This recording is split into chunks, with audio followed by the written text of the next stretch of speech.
Shalom lekulam. Welcome back to What is His True Name? Ma Hashem Shelo, Part 2. If you have not already watched Part 1, we recommend that you go back as we will be going over some grammar, Hebrew grammar that was mentioned in Part 1 for a deeper explanation. So in today's video, we will be going over the name of Yahuah and breaking down some of the errors that are within that name. And in Part 3, stay tuned to Part 3 as we will be revealing our belief in Yah's name.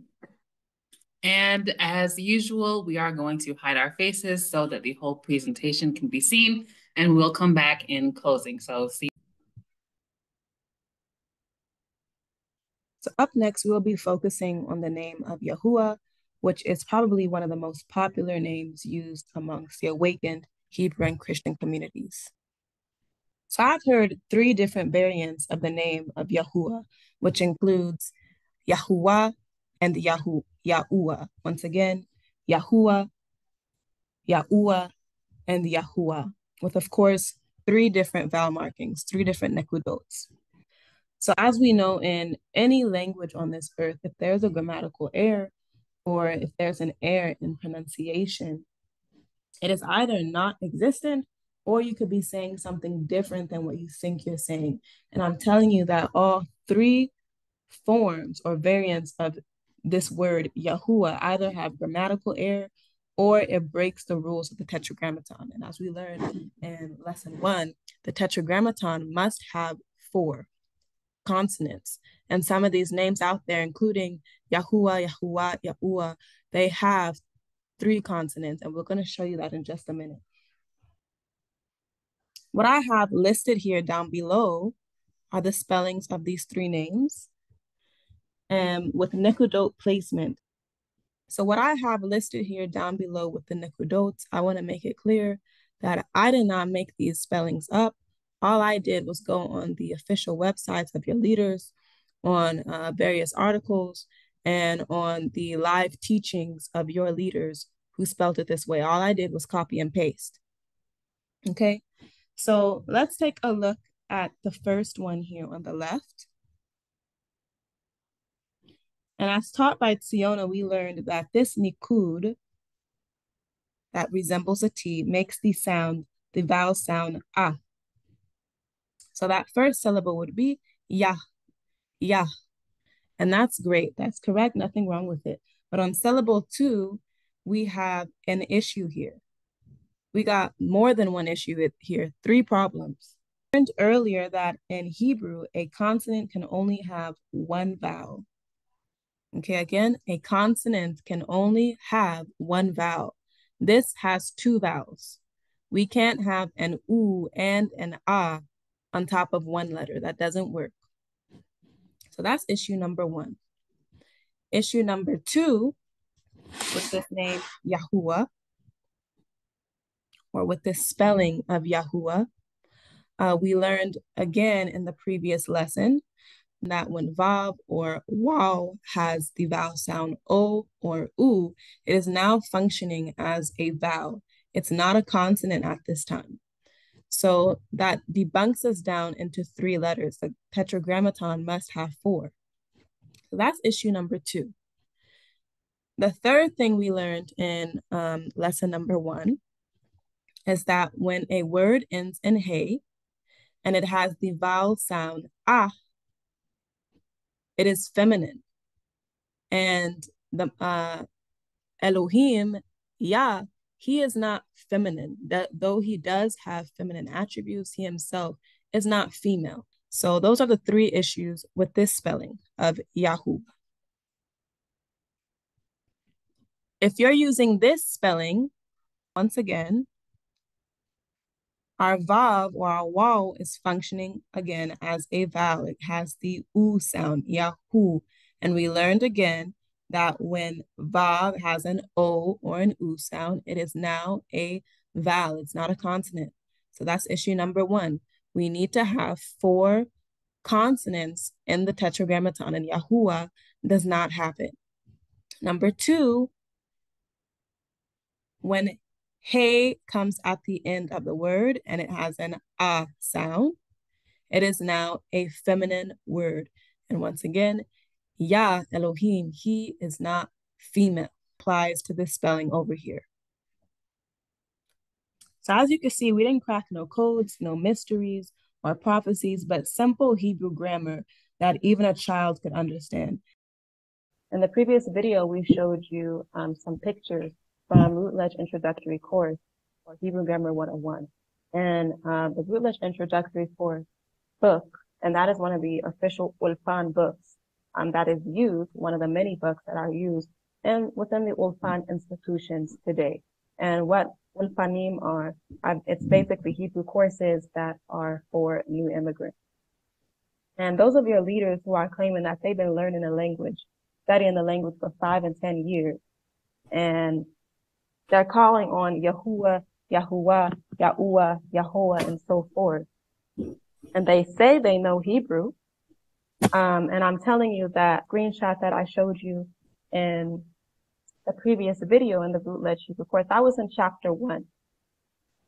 Chapter 1, meaning that you learn that in the beginning of class. That's the fundamental basics of Hebrew. So there's no way possible if your leader is claiming that they've been learning Hebrew for X amount of years and calling on these names with 2 and 3 grammatical errors. There's no way possible that they do not see the deceit in these names. And I'm telling you, they're lying. So up next, we're going to go over 2 major arguments that we've seen many leaders use to validate the name Yahuah, Yahuwah, and Yahuah. So in this first teaching, many leaders validate this name by seeing evidence that Yah's name has been intertwined in many of the proper names, such as Eliyahu, Yirmiyahu, Obadiyahu, Abiyahu, and so forth. And this is absolutely true, without a doubt. But did you know that Yahu, specifically, Yahu was created by the Masoretes? And I'll explain that in just a minute. But before I go too far, I want to mention that those of you who are using this argument, you are creating the syllable or the shortening Yahu in Yah's name. And that is not the correct breakage or shortening of Yah's name, because it's already been written throughout Torah hundreds of times how his name should be properly shortened. And Siona is going to show you that in just a minute. So once again, Yahu is not the correct shortening of his name if you're going to use this argument to prove that Yahuah is the name based off of Yahu in each pronoun. So as I said before, Yahu was created by the Masoretes, and we learned about the Masoretes in lesson 1. The Masoretes were Jewish scribes from between 5th and 10th century who are most well known for their invention of the nekudot system. And the purpose of doing this was to preserve the pronunciation of the language. The Masoretes, or the Jews, they believed and still believe to this day that Yah's name is too holy to say. What they did was add the nekudots of Adonai and top of Yod He Wav He to prevent or to signal the reader not to say his name out loud. And they basically done the same thing here with Yahu. Let's take a look at this screenshot here. I have a book that was published through the Institute of Medieval Studies called The Intro to Masoretical Critical Edition by Christian Ginsburg. And this book basically has, it lists all of the works of the Masoretes, what they added, what they took out of the Torah. So I'm not going to read this whole page. You can pause the video and read it yourself. But basically, it's stating that in order to safeguard, as they say, the name of Yah, they saw that Yah, his name consisted in many of the pronouns, such as here, Abiyah, Abiyah. And what they did was add a Vav at the end of the word, and that became Yahu. And once again, this was to help the reader not to say the name of Yah. And that lengthened into Abiyahu. And so they did with all of the other names. So as we can see here, just by looking at this, from the previous facts how we learned about them changing or adding a different vowel sound on top of the name of YHWH when they already know the true pronunciation of his name, and then adding Yahu into the names, we can clearly see that the scribes have written them wrong purposely. So if you are using, once again, Yahu specifically to validate the name of Yahuah, this is wrong because it wasn't here in the first place. It was added. So in previous slides, my sister Shmirah showed you that the Masoretes have also elongated the separation of Yah's name to make Yahu, which we have adopted, but it's also incorrect. The proper separation or shortening of Yah's name is just Yod He to make Yah. The most popular representation of this is probably Psalms 105:45. And in the end here, you can see it says Hallelujah. Hallelujah, Yod He. Hallelujah, not Hallelujah, Yod He Vav to make Hallelujah Yahu. So just keep that in mind. If you ask some of the leaders on YouTube how they arrived at the name Yahuah, more than likely they're going to tell you that it came from the word Yehudah, and that they dropped the Dalet, and this is how you get the tetragrammaton or Yah's name. And this is embarrassingly incorrect, not correct at all. If you see here, there is a long A vowel sign under here to make a Yah, which again, we just saw in the previous slide that that's not incorrect.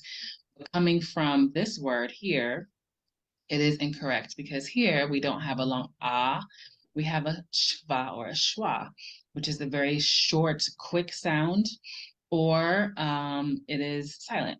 So this is Yehudah, Yehudah, not Yahudah.